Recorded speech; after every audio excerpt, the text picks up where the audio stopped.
Today, we're going to be talking about trust, specifically land trust. Are they a scam? Are they legit? How do you set one up? And should you implement a land trust in your life? What's up, family? Welcome back to another episode of Tax-Free Living, where I teach entrepreneurs just like you how to live tax-free. Hit that like button, hit that subscribe button, so you can make sure you're up to date on all of your tax and business needs. I'm going to be here for you all 2024. I'm taking YouTube to another level, and I would love you all support in helping us reach the people. Now, can I be honest with y'all for a second? I have been asked about trust, specifically land trust, for probably the last year and a half. And I just didn't answer it because I honestly didn't know, right? I didn't know. And I don't like giving advice on things that I'm not familiar with. So because I got the question so much, I invested in a mentor. Shout out to my brother, Edward Verified. He's Edward Collins. He's a lawyer, attorney. I invested in his program because I needed to learn about land trust, right? And now I'm able to speak to you all about land trust. So I make sure I keep learning so that I can keep teaching. So let's talk about it today.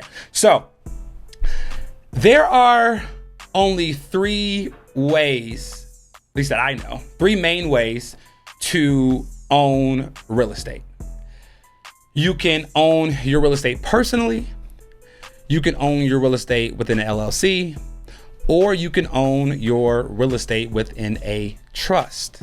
Now, owning your real estate personally is something that you should not do, okay? Like, unless you hate money, unless you hate keeping your money, you should not own your real estate personally. Why?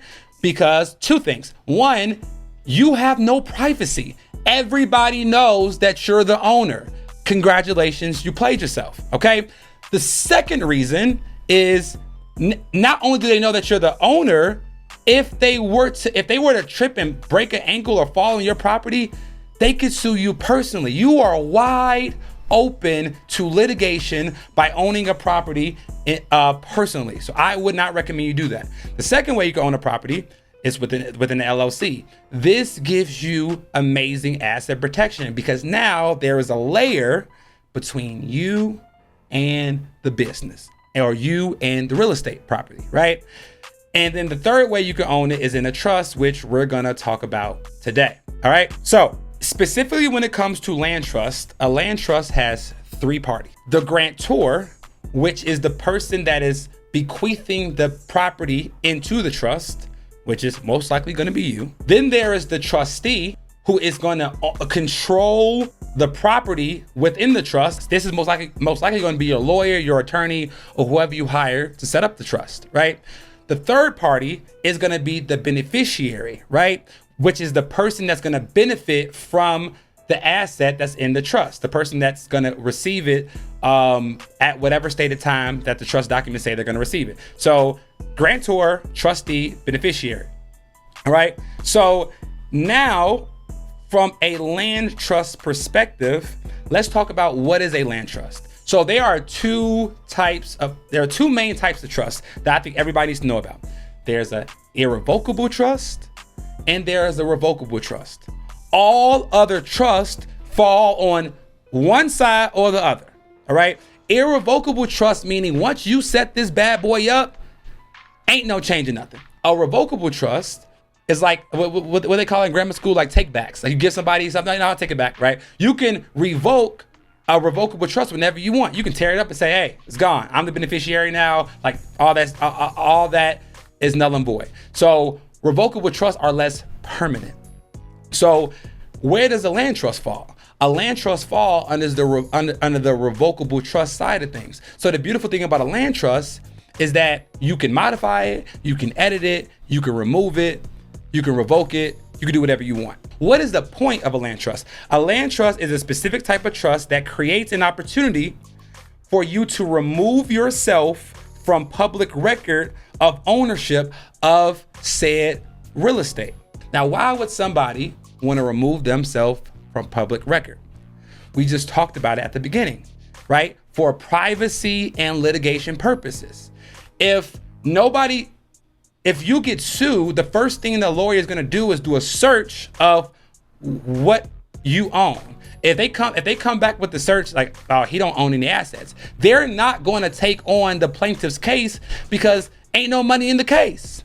But if they're able to search your name and see everything that you own, they're most likely going to push forward with litigation. Making money is amazing. Building wealth is amazing, but you don't want to have to build wealth twice. What are the pros of putting your property in a land trust and removing yourself from public record? Well, a land trust has a few pros, right? Number one, it gives you anonymity, which is another word for privacy, right? If you put all your properties in a land trust, nobody will know that you're the owner of those properties. The second benefit is there is actually no state filing fees or transfer filing fees with a land trust. A land trust is a private agreement between you, the trustee, and the beneficiary, right? The state, you don't have to file any documents with the state. You don't have to pay any state filing fees for filing the land trust.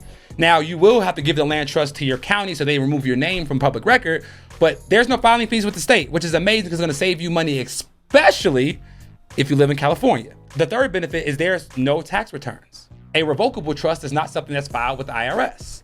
So now you don't have to worry about filing a tax return for putting your property in a revocable trust, okay? The fourth benefit is ease of signing or changing ownership or beneficiaries. Again, a land trust is a revocable trust, meaning you can change it, update it whenever you want to. You don't have to file any paperwork with the state.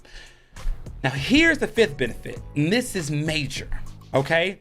When you put your property into a land trust, you do not have to worry about what's called the due on sale clause, okay? And the due on sale clause simply states, if you transfer ownership of a property that has a mortgage on it, the mortgage company can say, hey, we didn't approve that. We're gonna make your mortgage due effective immediately. And if you can't pay it, we're gonna foreclose on your property and sell it to somebody else. So this is probably the biggest fear that people have when it comes to transferring their property into a LLC, because most people are worried about the due on sale clause, which is rightfully so something to worry about, even though it has a really low likelihood of actually happening, but it's still a fear. So those are the major benefits of setting up a land trust and putting your property into a land trust. Now, what are the cons, right? There are pros, but there are definitely cons. And the major con that I found when I was doing my research about land trust is they don't give you any asset protection, okay? Land trusts do not give you any asset protection. They give you privacy, but they don't give you asset protection. So if somebody was to sue you and they were to somehow get through the paperwork and find out that you're the owner of the property or you're the owner of the land trust that owns the property, they can sue you and touch you. They can sue you, take the property, right? There is no asset protection when you set up a land trust. It is for privacy. So that is a major con that you need to consider if you're thinking about putting your property into a land trust, okay? Now, for the $1 million question, Carter, do you think that I should be using a land trust for either my property or my personal home, right? And my answer is this. I think there's a time and a place for a land trust, but it depends on your specific situation. And the reason I say that is because, like, yeah, you can put your home in a land trust, right? And now nobody knows that you're the owner of the home. But if you want to refinance, you're gonna have some issues refinancing, right? So it just really depends on your specific situation. I want you to be able to think about all the things that could happen in the future, right? Now, my personal opinion, like what Carter Cofield's gonna do, I'm gonna stick to putting my property in LLCs. Why? Because LLCs give you privacy and asset protection. So if I buy a piece of real estate and I do a quick claim deed to put that piece of real estate into a LLC, and then I make my holding company the owner of that LLC, I now have 2 layers of privacy and 2 layers of asset protection, right? And yes, I might have to worry about the potential due on sale clause, but like it hasn't happened to me yet, and it's an extremely low likelihood it's gonna happen. And I would rather, like, I think it's more likely for you to get sued than you to have to worry about the due on sale clause. So for me, I would rather put my property in LLC. Okay, guys, I hope this was a great episode. I hope you learned something. Please let me know in the comments below. Are you gonna set up a land trust? Was this video helpful? I have to do hours of research for this 13-minute video. So I really hope it was helpful for y'all, and I'll see y'all next time. Peace.